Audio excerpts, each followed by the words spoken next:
Francesca and welcome back to Law of Attraction Changed My Life. Today I want to talk about how to be open to receiving signs from the universe.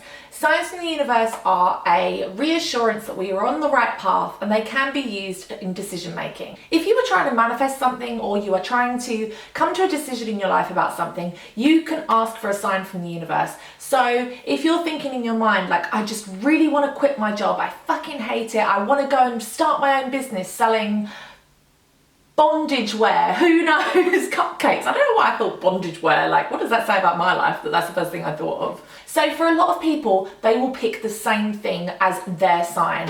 One of the signs for me is Amy Winehouse playing in a public space. She died years ago now and it's not actually that often, and she only has 2 albums. Well, 3 if you count that one that was made after she is dead, but I don't think she'd agree with that one. So she only has 2 albums of songs and a lot of those aren't mainstream songs that are played on the radio and such. So when I hear an Amy Winehouse song, if I'm in a shop or in a restaurant, I'm like, oh, it's a sign, like my vibration is going well, everything's going good. A lot of people will pick something like a white feather or a ginger cat or something that's quite specific. Like I know a lot of people choose specific breeds of butterflies and a lot of people will pick something like a robin. So seeing a robin in like the spring or the summer especially is very, very unusual. So say you have picked something like a snail. I've lived in London for about 8 or 9 years and I don't think I've ever seen a snail while I've lived here. That's just a side note. Also, other side note, I used to live with a Spanish housemate and she said that back in Basque, where her and her family were from, her mum used to go into the street and collect snails in an ice cream container and then they would eat them. Ugh. Anyway, that's really besides the point. So the thing doesn't have to actually show up in physical form. You don't have to be like sitting on a bench one day and a snail like crawl onto your hand.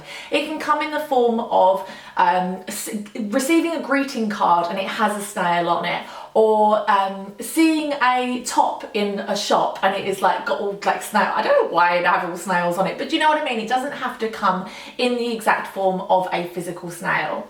And for a lot of people, seeing these signs is an affirmation that you are on the right path, or whatever decision you are trying to make, that you should keep going on that path and it is the right decision to make. Alternatively, not seeing the sign and nothing appearing might be a sign that the track you're on is the wrong track. I have to say, I don't really, apart from the Amy Winehouse thing, I don't really ask for specific things. There are some amazing stories in a lot of Jack Canfield's books and also The Secret about people that have asked for signs and they've appeared. But for me, I get signs from the universe when I am trying to co-create, when I'm trying to manifest. Like, I don't know if you saw my video a few weeks ago about my friend Nick. That for me, when he called me out the blue, was 100% an absolute sign that it was like, holy fuck, this works. Like it works so accurately and it works so, so well. Another time, I think in the past I've talked about when I'm using music as visualization.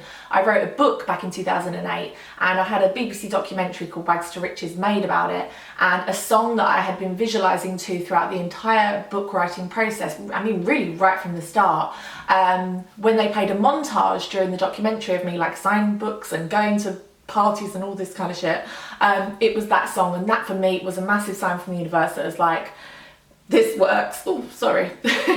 Pregnancy problems. This works and keep at it. So I would pick a sign for you, and this has really made me realise, oh, there's a really, really popular one, 1111. That's clearly my sign. Like I'd totally forgotten about that.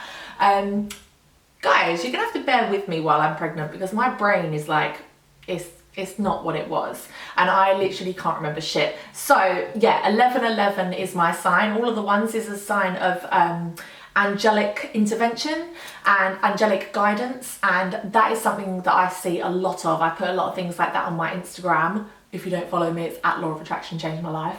And yes, that is often a sign. If I look at the clock and it's 11:11, I'm like, cool, we're on the right path. So pick a sign that is suitable for you, something that if you saw it, you'd be like, oh my God, like this is a sign, I'm on the right path. It's something I've manifested.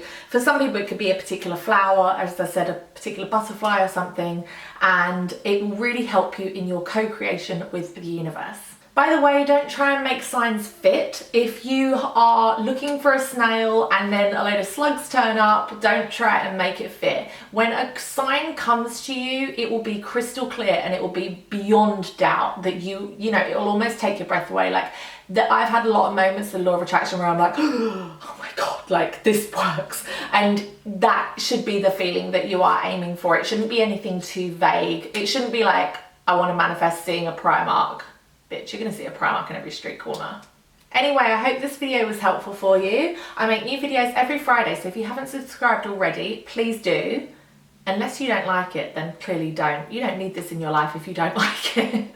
Thanks for watching. Please do come and follow me on Instagram. I'm at Law of Attraction Changed My Life. And any questions you have, you can ask me on there or on my Twitter, which is at LOA Changed Me. And I also have a blog, which is Law of Attraction Changed My Life.com. So if you have any questions, please ask me there or ask me in the comments down below. One thing I would say, like it's really lovely, but people keep messaging me privately, and there's so many different places that you can privately message people now, and it's like overwhelming. So quite often I don't even open them because it's like a million and one questions.